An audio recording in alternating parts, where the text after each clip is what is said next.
What's up, everybody? It's your boy Jason here with Faraz from Upper Hand Fantasy. Faraz, what's up, buddy? I haven't seen you in forever, man. I know, man. I've been off the grid since Thanksgiving. And Yeah, Thanksgiving threw me out of the momentum pretty much. And you dragged me back, bro. You dragged me back. And I'm texting, I'm like, I don't want to, man. No, but look, I'm glad you did, though.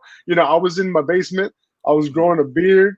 You know what I'm saying? So this is the first time I've been up out of the basement since Thanksgiving, man. I appreciate it. Well, I'm glad to have you here. And I wouldn't have, like last week, I jumped on with Lord. I gave you a call to see if you could jump on too and everything. But I think, I get questions all the time about fantasy. It's obviously not the thing that I'm doing anymore. But, with this new platform that I found, I figured, why not we just jump on and just give some friendly advice and talk about guys that we think that are in positions to help people win. Lord and I tried to help. We recommended a ton of Deebo Samuel last week. That one didn't go too well, kind of swung and missed on that one. But when it's an injury, there's nothing I can really say about that. If I recommend a play and he shits the bed, then I've got an issue. You know what I mean with that? There's nothing you could do with an injury. And you could tell that we had the right process because first play of the game was to Deebo Samuel, and they were obviously trying to get him involved. Right. Anyway, It's tough.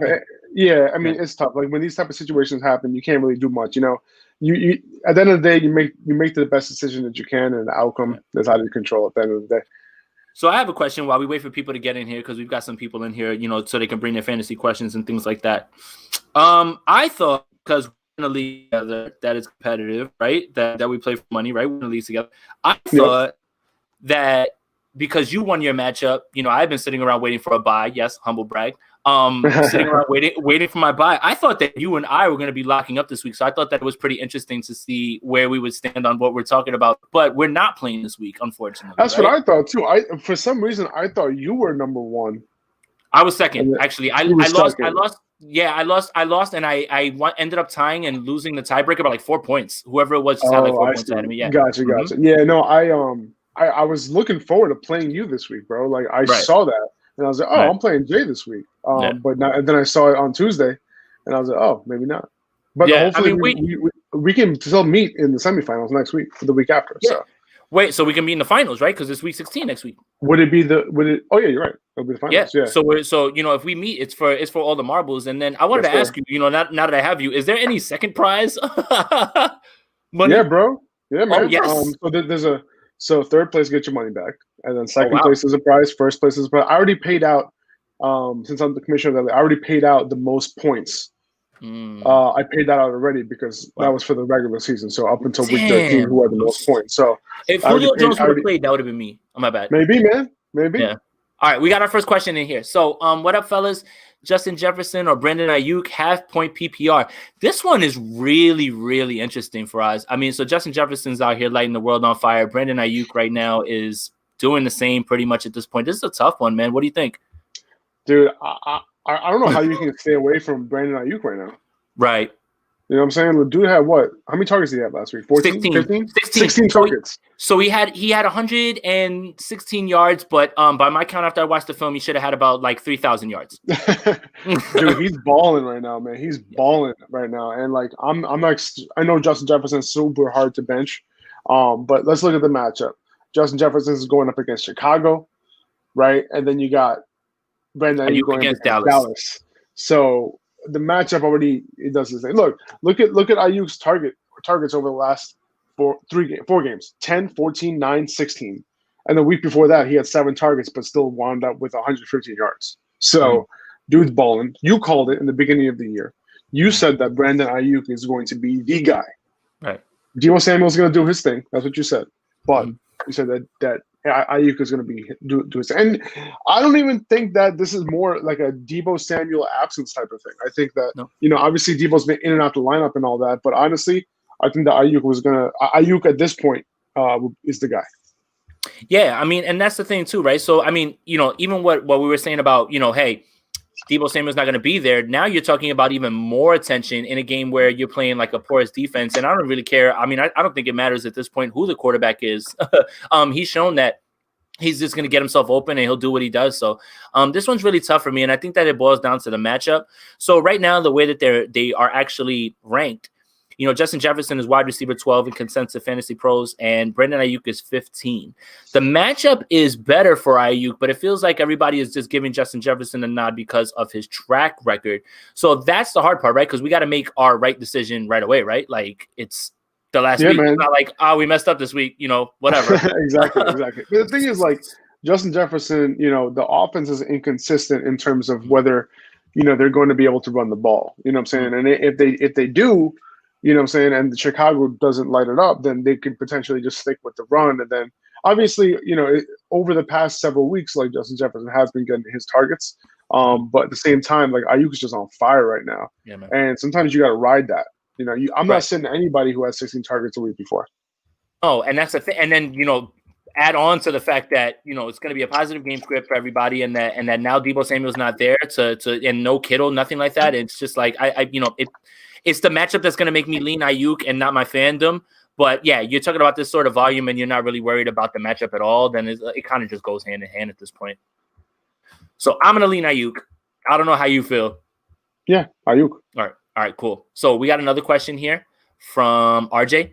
Jeff Wilson or Mike Davis. This one's really easy for me, RJ. Like, I know we're 49ers fans and maybe Mostert might miss, even though that he missed today. And coach came out and said, he should be good to go unless something bad happens. But Mike Davis, man, smash spot against Green Bay, all the touches. I think it's pretty simple here. With Jeff Wilson, you got to try to just play the game of who's going to get the touchdown. With Mike Davis, I don't think you really have to worry about that. I did see him off the field a little bit last week, but for the most part, it is the Mike Davis show. 49ers legend Mike Davis is the way to go this week for you. Yeah, I think Matt Rule already said that Christian McCaffrey's probably out this week. Yeah. Right? So Mike Davis is going to be the 3-down guy. It doesn't matter if he gets like 65% of snaps or in some games like he did, or 90% of snaps in some games that he did. It doesn't matter. He's still going to see, 15 plus touches, potentially, close to 20 opportunities at least. And the matchup is amazing. Look what David Montgomery did against the Packers, right? Like look what all these other guys did. Like you got to go with Mike Davis right now, especially after the game he had last week. For sure. And I think that's the other thing too, is that he's so underrated with the way that he breaks tackles. I know that PFF grades that a certain way, and I'm not really always in love with the way that they do that, but he, they do grade him really highly in that way. And he catches so many passes that it's hard to turn down that sort of volume. Yes, Jeff Wilson can go off for 4 tutties in a game, if they get down to the goal line and everything, but I'm not trying to bank on that. I just, give me the security blanket of what Mike Davis is doing right now, and I'm with it. Another question from Yulo, Chris Carson or J.K. Dobbins full PPR? So this week, Chris Carson, Seattle plays Washington football team. I don't know, man. J.K. Dobbins this week. We're talking about Marquise Brown is now on the COVID list. He's been the one that's catching passes out of the backfield. It seems like he's got his hands on the backfield now, with Mark Ingram kind of fading into the background and Gus Edwards having his role with no sort of pass catching. So this is a lot more interesting than it sounded like. Like at the beginning of the year, you probably wouldn't have thought that this was a question that you'd come down to, but this is where we're at right now. So Carson or Dobbins for us? What do you got? It's close, man. This is a good one. Yeah. I still lean Carson just by a hair because of the offense. Mm-hmm. I think they're going to be able to move the ball against Washington. It's obviously, the Seahawks offense isn't the same as it was earlier in the year, but Chris Carson has been the benefit of that. You know what I mean? Like this past week, like he still got his touchdown. The week before, he still got his touchdown. The week before that, he still got his touchdown. And they like to involve him, in the game, like especially when they're close down to the goal line. And you can't say the same thing about Dobbins, right? Like it's really been Edwards as the primary goal line back for them. And Dobbins got his touchdown super late in that game. If it wasn't as competitive as it was, he might not have got that touchdown. You'll be pretty disappointed. And he only got like 10, 11 points in PPR league. So you're praying for that touchdown with Dobbins, and I'd rather just go with the guy who I know is the main back. He's going to get opportunity on a good offense. So I'm going to lean Chris Carson, and I do think he'll get more targets than J.K. Dobbins would as well. So the floor is a little bit higher for him. Yeah, that's full PPR. That's the thing. So Fantasy Pros consensus rankings have it 13, 17. So that kind of makes it clear. But I think I'm going to agree with you completely on the fact that Chris Carson is the guy in that offense. Even if the matchup is tougher, again, it's always so hard to predict who's going to get those goal line touches. Can Gus Edwards steal them, or is Lamar Jackson just going to run them in from 30 yards out? That's another thing. So it's like with that rushing attack, it's just pretty much just hope for the best. And I'm really not trying to bank that right now, especially considering where you probably drafted Chris Carson in comparison to J.K. Dobbins. I know you don't want to hold that up as a way you make your decisions, but when you think about what you invested in, just think about the sort of production you thought you were getting. And then just think about it like that. I think that it makes it kind of clear that Carson should be the guy this week. Let me ask you a question, and this might be a little bit off script. And if you need some help, I'll ask you because I have some people that feel the same way about. Who are you worried about? I would actually. I would start Gus Edwards over J.K. Dobbins. You really would? Go for it. Oh wait, that's not what you were going to ask me. Sure, asking. No, what I was going to ask you is, who are you worried about this week? Like who's a normal guy that is a guy that you have to start? You kind of just have to, and you're just gonna have to grit your teeth and bear it. But you're kind of scared of their matchup this week. DJ Shark. Yeah, right. DJ Shark is that selfishly because you have him? Yeah, exactly. Like I have him in that league that we were talking about, and like I want to start him because like he can pop off at any point, right? Like he can get like a 13 target game out of nowhere, right? And that's the thing with him is just like you never know. Gardner Minshew's back.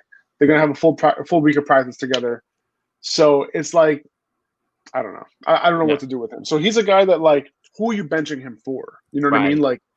He's not a Marquise Brown where like, oh my God, he's not producing for me at all, over the past several weeks. And you had to, it's funny, like now over the past couple of weeks, he did his thing and mostly without Lamar, but that's another story. But yeah, like DJ Shark, he's still getting his targets like 9, 7, 8, but the production hasn't been there, right? He went over 56 yards one time over the past like 7 weeks or something like that. It's crazy. So, that tells you what you need to know. I mean, I still would rank him as like a top, like, wide receiver 3. You know what I'm saying? Yeah. He's in the top 36. I think so. Yeah. But it's still tough. He has a ceiling of a wide receiver 1, but it's tough. Right.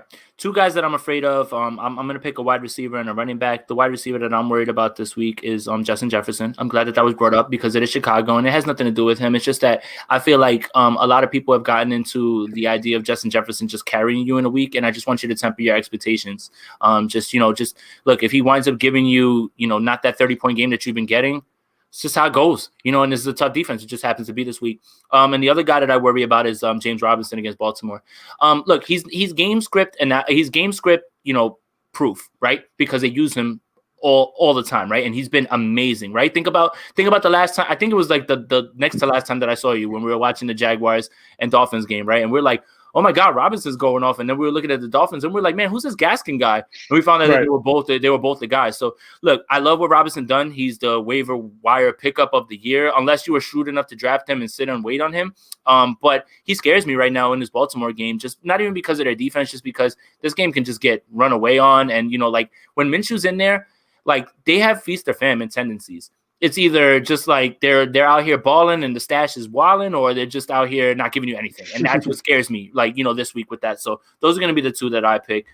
You're probably going to start both of them. You have to at this point. I'm very much on the side of, dance with the girl that got you here or whatever, whatever the analogy is or whatever. So, but I'm still worried about them, honestly. Yeah, no, I hear you. I hear you on those. It's tough. I mean, with Justin Jefferson, it's like one of those things like you just got to roll him out, right? Unless you have a better option, like we talked about. Like you have Brandon Aiyuk who's on fire. You know what I'm saying? Sure, but like otherwise, like if you don't have that luxury of picking a guy, like you're gonna have to start those type of guys. Let me ask you a question. Here's a good one. Here's a good comparison. I think Justin Jefferson and everything that he's done against Chicago, and Terry McLaurin against Seattle. Because you could have both of them on your team. That's conceivable. You probably took Terry in like the 4th or 5th, and you took Justin way later. Yeah, or you picked him up off waivers, right? Right, like, pretty much that too. I mean, like he didn't pop off until a few weeks into the season, so like he was definitely on waivers in a majority of leagues and 90% of leagues. I don't know, man. I think the ceiling of Justin Jefferson is so high that it's tough to bench him, right? Compared to someone like McLaurin, who hasn't really been getting his targets, consistently. B, his ceiling just, we don't see it right now. That ceiling isn't there right now. We haven't seen it for a little while. So between those two guys, I'm going Jefferson because you do not want to miss out on a good Justin Jefferson game. Can you miss out? Terry McLaurin, like I feel like his ceiling is like, 6 for 8, 6 of 8 with like 94 yards and a touchdown. You know what I mean? Like that's kind of his thing. But Justin Jefferson can go for like 150 and 2 touchdowns. It doesn't matter whether it's against the Bears or not. Let me ask you a question. Would a quarterback change in Washington change your mind on McLaurin? Yeah. Okay, so if Haskins is the guy? If Haskins is the guy, I'm starting If Haskins McLaurin. is the guy this week, you're starting McLaurin over Justin. Mm-hmm. Okay, but if it's Alex Smith, then it's the other way around. Yeah, because with McLaurin, you saw the consistent targets. You saw Logan Thomas wasn't involved, right? Like, well, he was getting his. I guess he was, right. He was getting his air best yards quarterback on the roster. Targets. That's right. Yeah, and also, he wasn't chucking the ball to the running back every play, right? Like, so it's a matter of quarterback. It could be anybody except Alex Smith. When was the last? So besides like Tyreek Hill and besides like Jeremy Maclin, those are like the only 2 wide receivers that Alex Smith has ever like made consistent, and they were like just for like 1 season each, pretty much. And so much of what McLaurin did is after the catch, like literally a slant.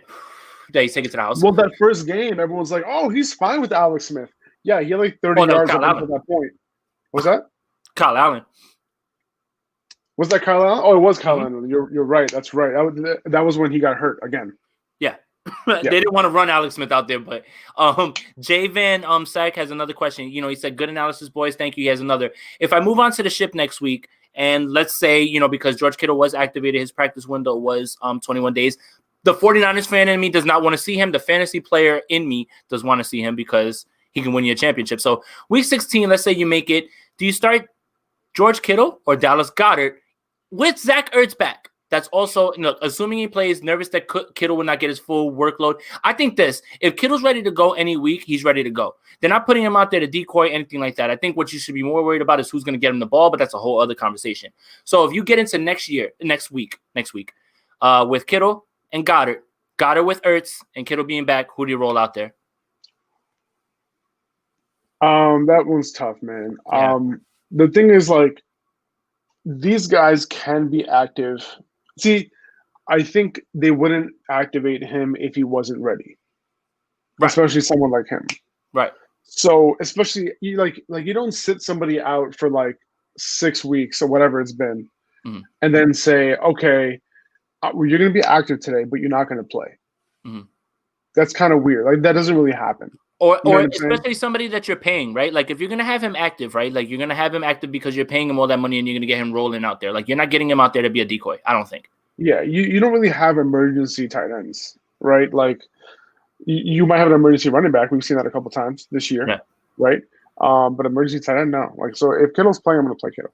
Okay, cool. Yeah, I think that's where I'm at with it too as well, because so here's the thing, you always have to think about this when you're thinking about your decisions, right? Like we just talked about Justin Jefferson and we talked about Terry McLaurin. Ask yourself this one question. What are you most comfortable with? If Goddard goes off on your bench, are you going to be mad? I don't know. If Kittle goes off on your bench, you're going to be sick. And that's the part that I kind of sometimes helps me lean in the right direction. Right. I'm going to be sick either way. Right. Yeah, that's true. I'm going to be sick either way. I'm going to be like, I knew it. He wasn't going to play, right? They activated him, but what happened when they brought in Jordan Reed, right? It wasn't even him. He didn't do anything, but he was a tight end 1 according to all of you. Look, so we got more questions. So my man Vin is in here. Do AB or Claypool this week? So Pittsburgh has who's playing Pittsburgh this week? Cincinnati, okay. And Tampa Bay's got Minnesota. No, they just had Minnesota. Tampa Bay has Atlanta. Woo! It's a good matchup. Give me a thought. AB didn't do much this year. This is what's weird, right? Yeah. Right? When you play Madden and you think about things, right, you're like, adding Antonio Brown would be amazing for this offense, right? Tom Brady's going to take – it's not. It's worse. I think that he's kind of looking at him a little bit too much. He wants to get him the ball, and he's not he's right now. There's things going on that are just weird. So keep that in mind when you're doing this. Antonio's route tree is just these little hitches and little slants and it's just like this. This is his route tree right here. It's just dude, send him out. Give him a post route. Give him something, dude. It's crazy, man. So Chase Claypool gets. You can look at AB. He looks good. He looks fine. Yeah. I don't know. No, he does. I'm looking at him. He looks fine. He does. I'm starting Claypool here. Claypool here. The ceiling is there. He's going to get inconsistent work. Deontay Johnson is like, he's going to drop the ball and like he scares me. I'm playing him, but I'm scared this week. He's another guy. He's on that team too. I'm scared of him too. I'm not as scared of him because I feel like he'll be fine as long as he doesn't drop like 4 balls. But that's what I'm saying. If he drops one more pass, though, Tomlin's gonna yank him. I'm scared, man. This is it. I know. Man. I know. Don't scare me like that. Don't scare me too much. I know. I'm sorry. I'm playing him this week. But yeah, I think with Claypool, like he's not. His snaps are going down. Snaps aren't all the way up there, but still, I'm still playing Claypool. He's still splitting snaps. He's still on the field, and when he's on the field, he gets those targets. So I lean in his direction just because of the matchup, A, and B, because of that high ceiling. We haven't seen that ceiling from AB yet. So let me talk about where they have Chase Claypool right now. Right now, he's at wide receiver 28 consensus rankings. So that puts him sandwiched between Cole Beasley and Jarvis Landry. So I'm going to give you those options. So let's see. Cole Beasley, Chase Claypool, Jarvis Landry, or Tim Patrick, or Marvin Jones Jr., who's right there in his same place. I gotta pick one out of those 5. Yeah, just one. It was Galladay playing this week. Probably not, right? No, Galladay. I think that's it. I think contract year, everything is going Marvin on. Jones will be number 1. Yep. Oh, but right? Is Stafford playing? It's a good question. So if Stafford's not playing, I'm out. I'm out. Yeah, me too. Yeah, who's their backup again? Somebody terrible. Chase Daniel. Chase Daniel has done less in this league than I have somehow, and he's great in it. But yeah, so let's say look, let's throw it like this. Let's say Stafford plays. Let's just say Stafford's good. He's good to go in this game. Marvin Jones. Yeah. Okay. That's a good. Yeah. So I mean, I think that I roll Chase Claypool here just because again I don't want to get stuck missing that game.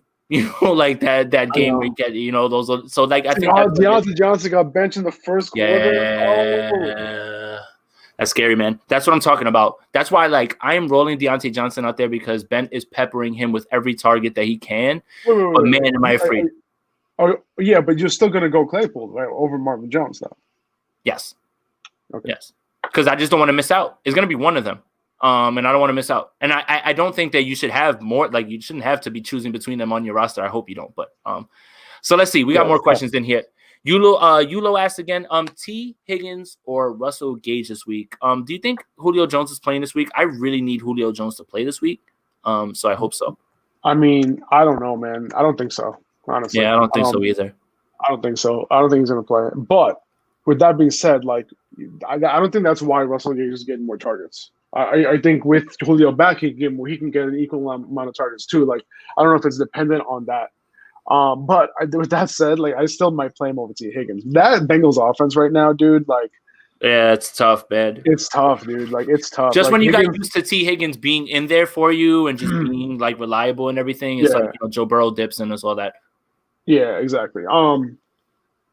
I think if you're looking for like I think the safe play is T. Higgins because he's their number 1 and he's going to be the guy, right? Like with Russell Gage, his floor is much lower and he can potentially get like 3 targets. And we've seen that before where he's getting like 11, 8, 7, 9, and then it dips down to 4 or 3. And then you're like, what is going on? But at least with Higgins, like, you have a little bit of stability. So if you're looking for a floor, I think you go Higgins, and if you're in a full PPR league, and you're trying to get like, 13 to 15 points, maybe you lean Gage. This is close for me. What do you think? Okay, yeah, I think it's Gage because again, you don't want to miss out on shootouts. So I try to look at what I think is going to be highest, point, implied and all that stuff. But I think you're right, and I think you're onto something about the Russell Gage thing. Like when I was talking with Lord, he said the same exact thing. Sometimes the man not being there doesn't help you. Sometimes the man being there is what helps you. And that's kind of, I think, what we saw with Russell Gage, because it was almost like this like magician act, right? Like he showed us the first few weeks that he was going to get filled up with targets. And like, we were like, oh man, like we have three options in Atlanta's core. And it's just like, didn't materialize all that way, and then, when the offense went in the tank, it kind of went with them. So it was kind of, it's kind of sucked that it's almost the same thing with Travis Fulgham. Like Travis Fulgham looked like this, like complete full on, like find, and then he just faded off into like oblivion. So it's kind of the same thing that happened. It's funny. Like Russell Gage is playing the Muhammad Sanu role. It's the same exact thing. Where it's just like Sanu was like, there would be weeks where Sanu would do his thing for like 3-4 weeks in a row sometimes, and you're like, oh my god, I got somebody who I can play as a wide receiver 3 or 2. you know. But then no, it's not what happens. But I think Russell Gage is playing that role better. But at the same time, it's not going to be consistent. Right. And if we're just talking about this week, I'm just talking about this week when it comes to that. So we got another question from RJ. Pick 3: Keenan Allen, Justin Jefferson, Brandon Aiyuk, Devontae Parker. I think your first 3 are your bet. You're on point with that one. I think, man, I can't trust Devontae Parker right now with Tua. I think I'm sitting Parker. Yeah, because you're not sitting Allen, no doubt. Nope. You're not sitting Aiyuk, and then Aiyuk is like right above Jefferson. And for me, if Ryan Fitzpatrick was the starter, sure. Then it's Parker. Yeah, then I have something I really need to think about. Maybe I'll sit. Damn, Jefferson. That's still tough. That's hard. So Jefferson, right? Like according to me, it'll probably be Jefferson since I'm starting Brandon Aiyuk over him. But I'm sitting Parker here. Okay. That's good. Yeah, I agree with that. I think you got it too. So Keith J. Cross asks Taysom Hill, Derek Carr, or Jalen Hurts. If this is a single quarterback league, we talked about this last week, right? With Jalen Hurts, like I was like, you know what, man, this first week I can't really see myself, using him in single quarterback leagues, but super flex leagues, any sort of 2 quarterback league, he needs to be an option. I think in this week he's an absolute must start in 2 quarterback leagues. 1 quarterback league, I found myself in a spot where I'm just like, man, this is a little bit tougher. Like I can't just dive full in with that. Having said that, I thought the same thing about Taysom Hill, and he's turned out to be absolutely worth it in fantasy. And Derek Carr, has had games where he's gone crazy. So this is a really interesting, discussion here. I'm interested to get your thoughts first on it. And before we do that, let me tell you where everybody is ranked. So right now, consensus has Taysom Hill 11, Jalen Hurts 12. And Derek Carr 16 with a matchup against the Chargers. So, oh man, I can name like 20 quarterbacks I would start over Derek Carr this week. Really? So you're that scared about this Chargers matchup? No, I'm scared of Derek Carr. Derek Carr, okay. Like, yeah, it's just not about the team that he plays. Like, he can have a cake matchup and do nothing. Right. Didn't he have an amazing matchup just a couple weeks ago? And but he lit up the Chiefs. He lit up the Chiefs. And exactly. Then, that's the thing about him. You just never know when to start him. Would you start Mitchell Trubisky this week? He went up against Atlanta. Atlanta.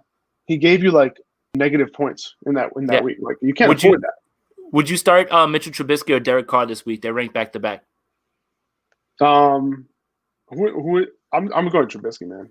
Trubisky at Minnesota. They actually look a little bit better on offense. Don't tell anybody. They do, and like I'd rather start Trubisky, honestly. Yeah. Like, don't tell anybody. Nobody wants to hear that. So from here, this is weird, right? Like, so I kind of like. It seems like with my opening, I was gonna say that I was about to eliminate Carr, but it looks like I was eliminating Jalen Hurts, but I don't even know. I think it's between Hill and Hurts, who are ranked 11 and 12 back to back. Yeah, I'll go Hill here. Like I think he's just playing better. Like he's doing in a shootout more consistently. Kansas City. Yeah, Kansas City. He's gonna be running the ball against them. Like I feel like it's easier to go with him just because he has a little bit of a longer track record of doing his thing for fantasy. Even though it's a lot of touchdown based stuff, like the fact that when they're down there, that's what they're going to do, right? And like, with Jalen Hurts, the cool thing about him though, he had like he was running the ball like a ton.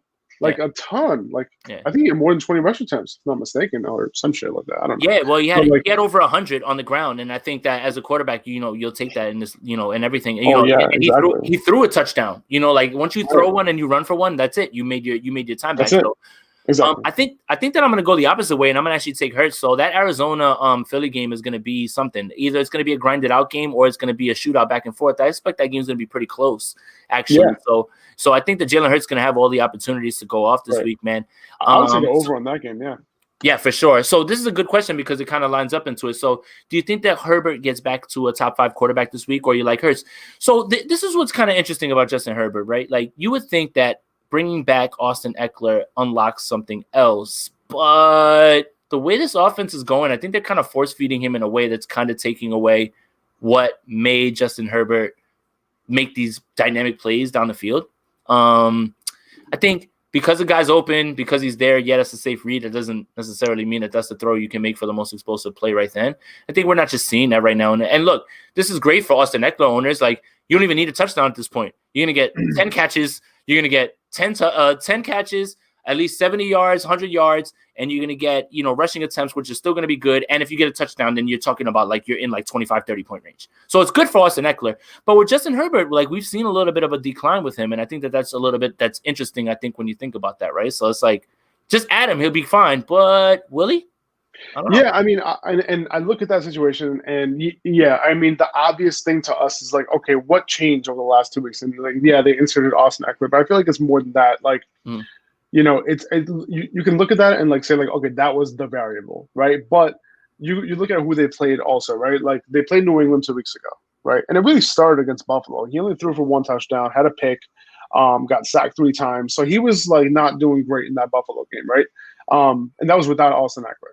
Or did Austin Eckler come back that game? I don't remember. But against New England last week, they took away Keenan Allen. You know what I mean? He was okay, right? But like he wasn't open all game, and that's what the Patriots do, right? Bill Belichick looks at, okay, who is your top guy? I'm going to do my best to take him out of this game, and that's what he did for the most part. So when your top weapon is just like kind of taken away on most plays, like it's going to be tough for you, especially as a rookie, to do your thing. You know, I think that was what happened in that New England game. And then last week, Mike Williams got hurt early in the game, right?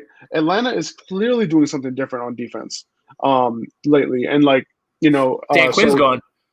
Yeah, that's exactly right. And they're looking like a different team than they were in the beginning of the season defensively. But now I honestly think that Herbert is going to be fine. Like he's going up against the Raiders this week. The Raiders are low-key okay, but at the same time, like, you know, they need safety help. Like he's going to be able to get some stuff downfield. Who's going to guard Keenan Allen? You know, it's going to be. I think he's going to get back to it. So I'm not worried about him. I'm not actively looking for somebody to start over him this week. You know, if I really have to reach. Okay, that's good analysis. See, that's why you get paid the big bucks. I was just about to just, say whatever, and you actually nailed it. All right, so here's another question from Fantasy Man. Swift, Josh Jacobs, or Miles Sanders have PPR, who we looking to? Man, I think we just talked about Jalen Hurts, and did Jalen Hurts just unlock Miles Sanders? Yo, people were tight last week, man. I mean, honestly, I know people who benched him. Like someone in our league benched him. I wouldn't have. Nope, not that week. I mean, if you played him all those other weeks, why are you not going to play him the 1 week where something like that could happen because he's going to institute that read option? Come on.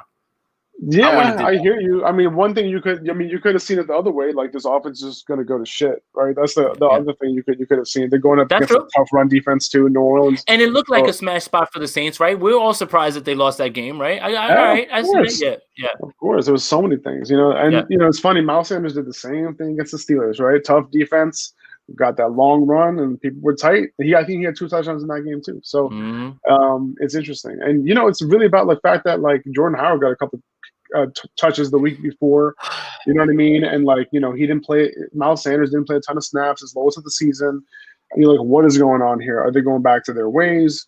And then boom, he does his thing. It's hard to bench Sanders after that game, but we know that who has the more, for sure workload, who has the more guaranteed workload, and it's probably Josh Jacobs, right? Jacobs is, going up against the Chargers, not a bad matchup at all.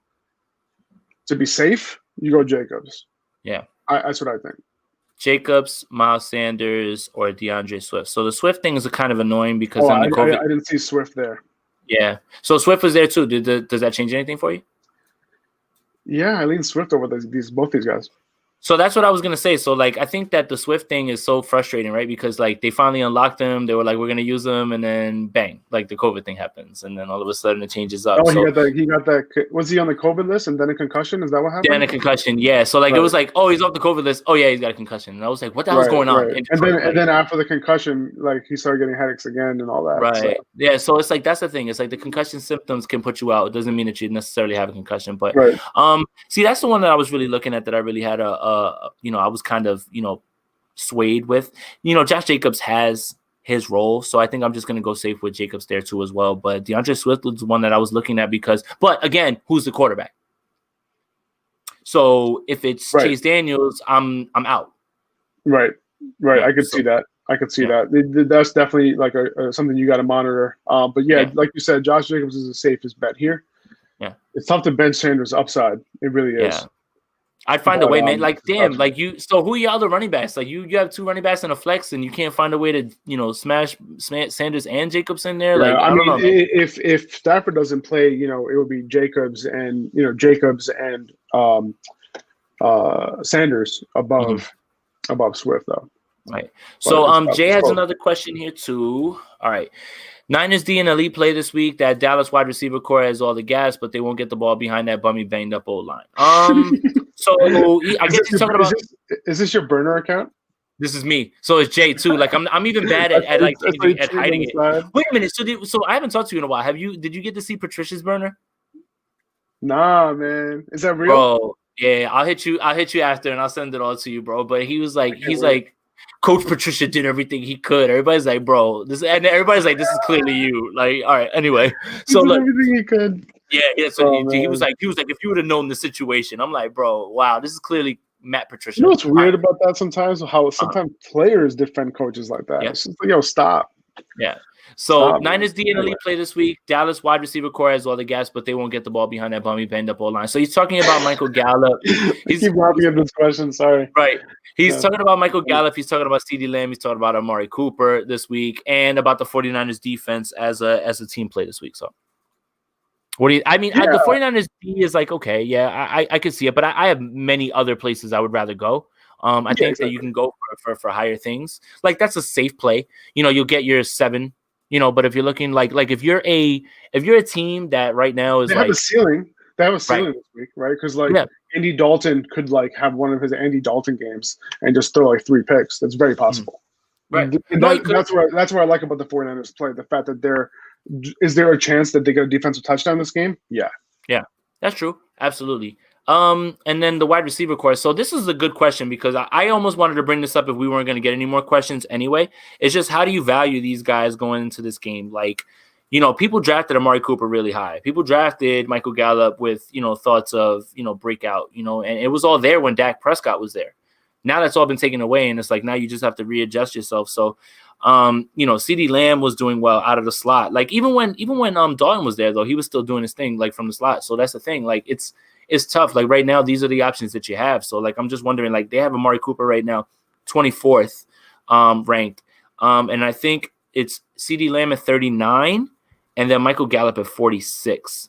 I would assume that we would rank them probably similarly, but I would hope that you're not like leaning on Amari Cooper this week. Like I hope you're not like in a spot where you really need him this week. Yeah, man. He's one of those guys like, I feel like he doesn't have as high a ceiling as DJ Shark this week, for example. So he's like one of those guys where you're like, I could bench him if I need to. I don't think Amari Cooper's like a must start. Okay, that's what I'm saying. I feel like he's somebody that like will probably get you though 10 points. I think honestly, like in a relatively tough matchup, in a full PPR league, he'll get you 5 or 50 or something like that. But I'm not banking on a big performance this week. Yeah, I'm not rushing to get him in my lineup or anything like that. So the people that are around him right now, man, this is, I haven't talked to you in a while. So there's been a bit of a resurgence with a player that that I'm in love with. And he's actually like, for some reason, their coach woke up and they were just like, we're going to feed you targets any way that we can get you. And that's Curtis Samuel, especially considering that DJ Moore's out. So he's ranked around, let's see, Curtis Samuel's 23, Amari Cooper 24, Deontay Johnson 25. Even with all the risk involved, there's no way that I'm playing Amari Cooper over Deontay Johnson. And I think at this point in this game, this Green Bay game, I don't even think that I'm going to even sniff him with Curtis Samuel, bias aside. Yeah, no, I'm starting Curtis Samuel too. I mean, DJ Moore out, like I'm starting Curtis Samuel. Oh, but he's back. DJ Moore's back this week. DJ Moore's off COVID. Yeah, he's off COVID. Yeah. He's ready to go this week. So he's good to go. Okay, good. Well, and the thing with that game, just keep in mind that Jair Alexander, right, probably going to be on DJ Moore or Robbie Anderson. Right, probably. That's the thing. I just don't know whether that's the thing that's we've been doing all year, right? Like I thought I was banking on DJ Moore to be a wide receiver too, and then when you look at his PPR numbers, you're like, oh wow, look at where he ended up. But those games are spikes, like they're high spikes from like, and then like it's never like consistent across the board. Like it's been with Robbie Anderson. Right, exactly, and the fact that who Jair Alexander is not going to be on, Curtis Samuel. So, I could roll him out there. For a little bit of a ceiling. I mean, he's popped off in games as where both these guys were healthy as well. So I'll be okay. I'll be okay rolling with him as like a wide receiver 3. I know Amari Cooper is ranked. What do you say, wide receiver 24? Yes. No. Amari Cooper is 24. Correct. I'm sorry. Okay. So yeah, I mean, it's close, but I'm not excited about Amari. So I know Curtis Samuel has a ceiling. So I'll go Curtis Samuel here by a hair. Okay. I'm trying to win, baby. Yeah, that's it. I'm telling you. See, and then the other thing I wanted to point to too is that Curtis Samuel can get his really quickly because for a large stretch of last week he wasn't doing anything. Like and then all of a sudden, when the team gets down, they all of a sudden we're just going to, having him in the backfield, getting the ball out to him, and he's just so much more. Look at his last 3 games. 7 for 68, 5 for 72, 8 for 70. He had a 3 for 8 games, so hopefully that doesn't happen this week. And then before that, he had a 9 target, 9 catch, 105 yard, and a touchdown performance. So this is what we thought we're getting last year. This is what we thought we were gonna get last year from him. Like we really thought. Yeah, this was gonna be. Everyone was talking about him over DJ Moore. And this year we should have been talking about Robbie over DJ Moore. Me, I'm the Curtis Samuel man. Dude, I put out so much content last offseason saying that, like, dude, why would you draft DJ Moore? Just draft Curtis Samuel. Fine, I promise. You'll be okay. Why would you do that?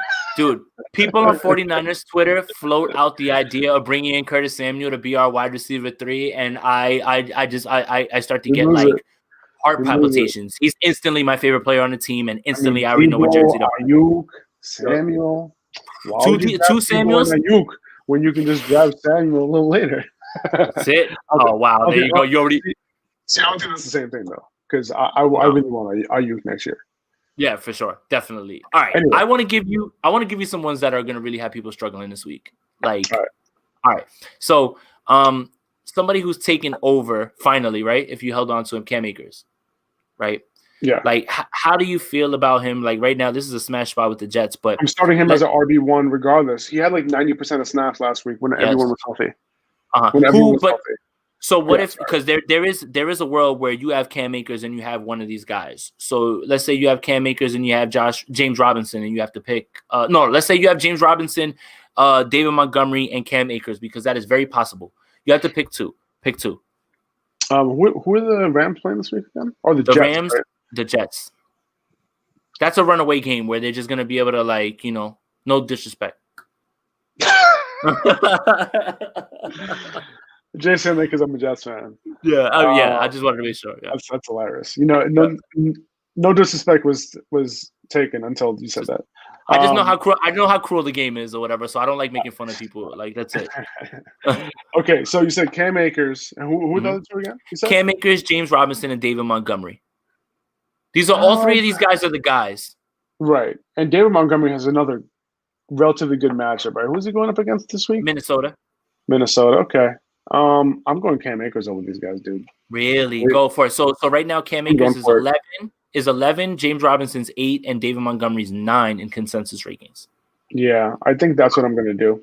Mm-hmm. I think David Montgomery, he's killing it, and you don't want to bench the type of production he's been having.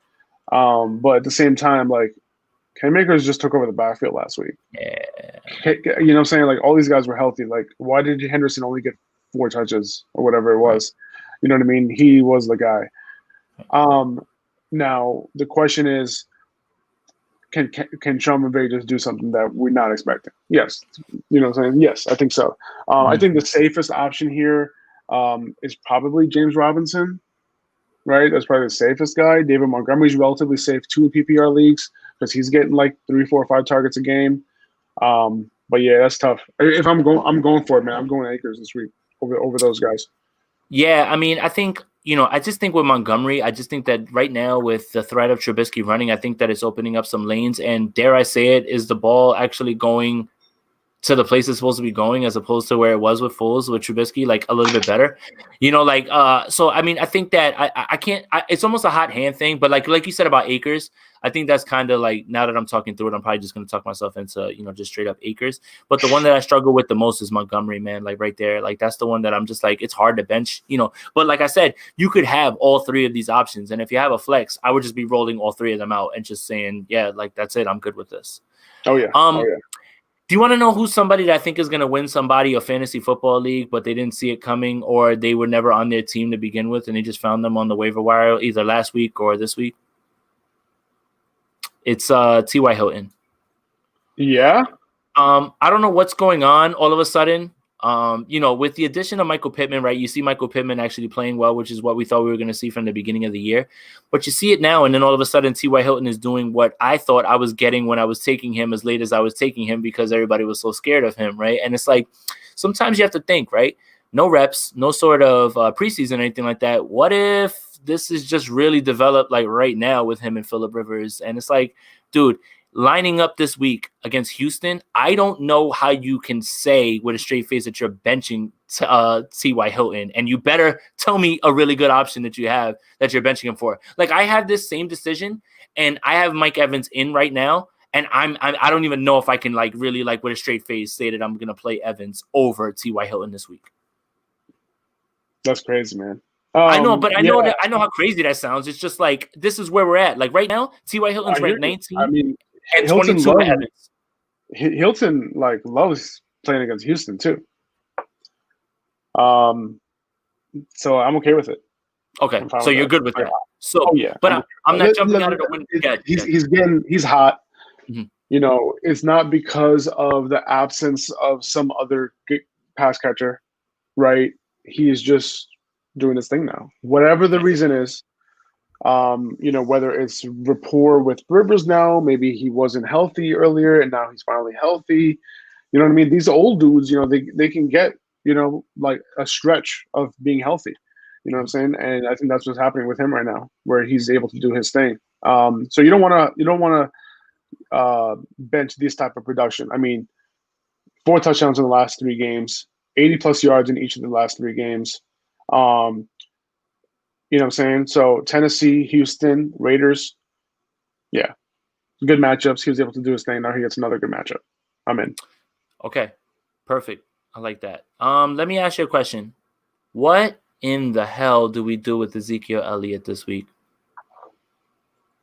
He's like a low-end RB2. That's crazy. Mid RB2. Yeah. So think back to in the beginning of the year what you thought, and I kind of was trying to be on the side of Ezekiel Elliott being overall RB1 this year. I thought, this line. Yeah, like I thought this line, Dak, everything, like, obviously you want to say whatever the line wasn't going to be great, but at the same time, we knew that he was going to be the every down back. He was going to be more involved in the passing game. This offense was going to be really good, and it was really good until Dak got hurt. Then everything went to shit. Yeah. And then he was fine before Dak got hurt. He just wasn't getting touchdowns like that, but he was still fine. And for what it's worth, I know we make fun of Mike McCarthy because he's terrible at what he does, but like Dak Prescott was still putting up all these numbers with all those terrible play calls and everything. So it's just like, get that guy with a play caller and, and maybe we'll really see what Dak Prescott is, man, because I feel like he still hasn't. Oh, but Kellen Moore, right, is the guy? Kellen Moore, yeah, Kellen Moore. Yeah, Kellen Moore is the guy. So like we saw it for a little bit, but like people are criticizing the play calling now. And again, it's like the sum of your parts and who's there. You can't unlock everything in the bag when your backups are all in there. Like that doesn't make any sense. You have to strip everything back. There's differences between play calling and play design. And I think Kellen Moore does a great job at play design. And then there's play calling, situational, all that kind of stuff. That they have issues with. Yeah. For sure. For sure. All right. So this is the craziest shit I can't believe I'm gonna ever say. Wayne Gallman or Ezekiel Elliott this week? Wayne Gallman. Wow. Duh. Talk about it. Duh. All right. Who are the Giants playing this week? Let's see. The Giants are playing Cleveland. Odell Beckham revenge game, but he's not playing. Yeah. I'm gonna see. The thing is with Wayne Gallman, he's gonna get the work, right? Over the past, let's see. Let's start in week 9. Over the past 5 weeks, the dude is averaging 19 touches, 18 touches. Mm-hmm. You know what I'm saying? Zeke, you can't say the same thing for him. Right. Right? Tough defense that he's going up against. Cleveland is pretty good too. Right? Mm-hmm. Cleveland's a good defense, especially against the run. They do give up some fantasy points to running backs, but that's more a product of them, those running backs being in good situations because their passing defense isn't as good. Yeah, no, I think I'll go Wayne Gallman. Is what's his face back at quarterback? Is Daniel Jones back? No, it looks like he popped up with another injury. Joe just said that he didn't practice today, I don't think, or he was limited or something like that. But I don't know. It doesn't sound like there's a lot of optimism that it's going to be Daniel Jones. It might be the Colt McCoy show again. Yeah, I mean, look, he had 94 yards against Cincinnati. He had 135 yards against Seattle. Like, when was the last time Zeke did that? Yeah, and I think what you said about the touches is like he's like almost like he can get game scripted out real quick. Tony Pollard's even look better in the situations where he's supposed to look good. Like there's just like there's something going on. I think he's just checked out. If I was guessing about what's going on in the year, it's like you lose your starting quarterback and it's just like, yeah, year's done. I don't care. I'm not, you know. I mean, he went up against Cincinnati last week, right? They lost 30-7. Like he had 12 carries against Cincinnati. You know what I'm saying? Like that's not what you want. Yeah, it's not what you're looking for. We have another question from Jay. Do you trust Kareem Hunt as an RB2? Giants' run defense is decent. I have no problem with Kareem Hunt starting as an RB2 because he's not, look, they use him that way, but it's just the passing game stuff. Like, at the end of the half, like I think you saw it, even with all those points, Kareem Hunt and Nick Chubb were fine for you. Because they're used in different ways. They're used on the field at the same time. I think it's kind of it's good because when they have Hunt on there, it's not almost like it's not a tip away that they're going to be just passing because they still use him and he's still a great running back. But I think that they're definitely utilized different ways. Like Nick Chubb right now is a top 1, 2, 3 ball carrier in this league. It's like him, Derrick Henry, and like, I don't know who else. Dalvin, yeah. I think it's like them too. Yeah, like, and Dalvin Cook is probably the only other person. Like when the ball's in their hands, just get out of their way, and you're. But yeah, I don't have a problem with Hunt here. I think that your only concern is that this game just might get away from them, but I don't think so, man. Like you said, the Giants' run defense is good, and I suspect that Colt McCoy is not really going to score on them. So I don't know. It's gonna be a good game. Yeah, I think so. This offense is running back centric. Period. Yeah. And because of that, it's a great scheme, good line. Baker looks for his running backs. You don't want Kareem Hunt on your bench, man. People had Kareem Hunt on the bench last week, and just because he's been, he hasn't been doing his thing. He had a few, I think 3 games in a row in PPR where he had less than 10 points. Not what you want to see. No. But as my RB2, like I'm okay rolling him out, especially in PPR. Okay. All right. We're getting close to an hour, so I'm gonna let you go. We're happy to do this. And look, bro, we can do this whenever you feel like, anytime like that. It's the same exact way, like when it gets to this part of the season, it's always like when I really feel like the most where I'm really into it. I almost felt like I slept walk through this season almost because I was just like, whatever, set the lineup, whatever, boom, and then I just wherever my leagues lay is the wherever they laid or whatever. Are you saying that you slept? No, your league. No. Are you saying that you slept walk into 12-1 in our league? No. Or whatever. Your league, I went hard. Your league, I went hard. You know why? Your league is by far one of the most competitive home group leagues that I'm in, and I love that. Right? It's only 10 teams too. Right, and that's the thing. Like put it like this: my home league, I picked up Ronald Jones on the waiver wire. Right. Okay. Shouldn't happen. Our waiver wire is not easy. No, yeah, it's not easy. Like I always have to plan ahead with you guys. Like I always have to like the strategy on Yahoo, drop somebody. You do it all the time. Like as soon as I see you drop somebody, I'm like, oh yeah, fuck. I was like, he's ahead of it. Like he's on it right now, and I'm not. But yeah, like that's what I like about it. And then I'm just saying like with the other leagues, like especially with those dynasty leagues, it was just like, there's nothing on the waiver wire. I just like sleepwalking through this. Like, right, exactly. Just like check it out Thursday morning. Like, damn, I don't have a flex play this week. Right. I'm just like, like I look and I'm like, damn, I should have like looked on the waiver wire. Like, people are, but so I'm gonna ask you selfishly to talk to me about your team. Because I have a game this week and you have a game this week in the same league that we're in. You're facing the number 1 seed this week, right? And it looks like you're favored at this point. Just for anybody who doesn't know, so Faraz's league is single quarterback, 3 receivers, 2 running backs, tight end, 2 flexes, and a defense, no kicker. This guy's already on the cutting edge of getting rid of kickers. I'm always going to be leading that charge. But I'm looking at your matchup right now. So Mahomes, Wilson, Keenan Allen, Devontae. See, Keenan Allen and Devontae Adams together is so scary, man. Man, I'm worried, man. So you really tell me we were going to talk about this. I wasn't ready for this emotionally. That's all right. Let's do it. I wasn't going to look at this until I'll talk through mine. I'm messing with you. But yeah, no, I feel okay, man. Like I have 4 running backs, playing. 4, potential RB1s playing in all my 4 spots. So I'm kind of happy about that. You know what I'm saying? I have Eckler, Swift, Chubb, and Montgomery all starting for me. So that's like kind of my core. My wide receivers, not as great. Deontay Johnson, DJ Shark, Robbie Anderson, kind of hanging on the thread there. But it's okay as long as our running backs do their thing. Like the wide receivers can kind of chip in what they can. Russell Wilson against Washington, he hasn't been the guy I thought I was going to have. You know what I'm saying? Over the stretch. That's okay. That's okay because they made it to the playoffs as the 6th seed after losing Saquon.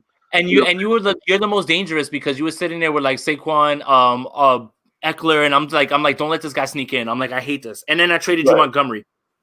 You did. Thank you for that. I'm an idiot. Such an idiot. Thank you for that, man. I'm glad I had the foresight to do that. I mean, honestly, like he didn't pop off until lately. You know what I'm saying? Yeah. So, who knows what that trade could have turned into, but I'm glad I did. Yeah. Without him, I wouldn't have made the playoffs. Yeah, I mean that's true or whatever. But I saw, you know what though, like when you start to see the pieces that you were sending me, like T. Higgins really helped me. I think you sent me someone else if I'm not mistaken. T. Higgins, Damian Harris, and I think like some. McKinnon. And McKinnon held it down for a little bit. Like I cut him or whatever because he's done. This was like earlier in the season when McKinnon was doing his thing. Yeah, he was actually holding it down. Yeah. So you got a tough matchup, man. And I think what I wanted to highlight on his team, man, is that the Devontae Adams, Keenan Allen, Calvin Ridley, dangerous. Calvin Ridley too. This is crazy. This is the hindsight, right? Part of it, right? So everybody was scared because they thought Tyrod Taylor was going to be the whatchamacallit, the quarterback, and it's a good lesson though. Right, just draft the best guys. Yes. I think that's lesson. I think Keenan Allen taught us a great lesson this week, and that was that. This year.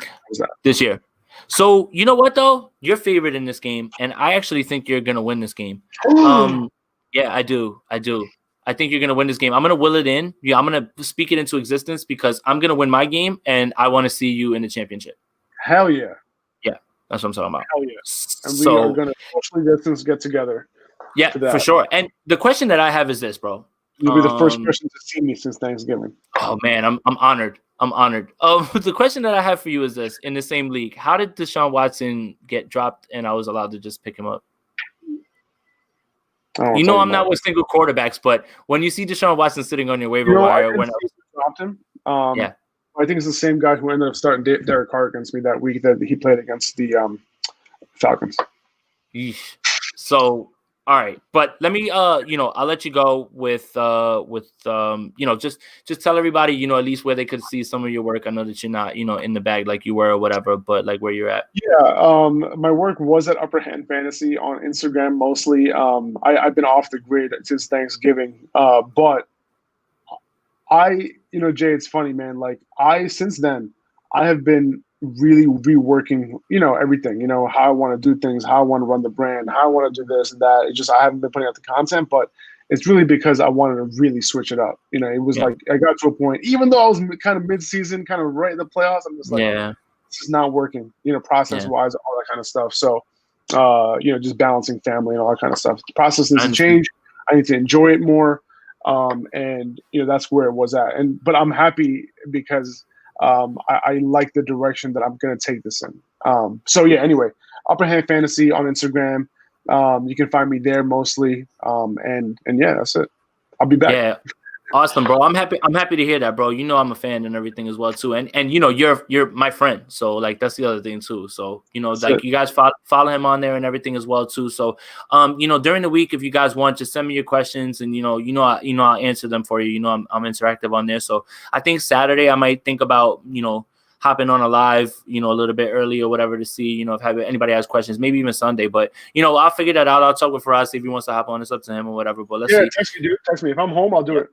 Perfect, man. So, thank you for everybody who's sending in questions, who's watching live. I appreciate you guys. And, I hope you guys get your win so we can come back next week and get you guys a championship, man. Keep sending your questions and just remember, enjoy it, man. Like, no matter what happens, it's out of your hands. Set the best lineup and enjoy it. Yeah, man.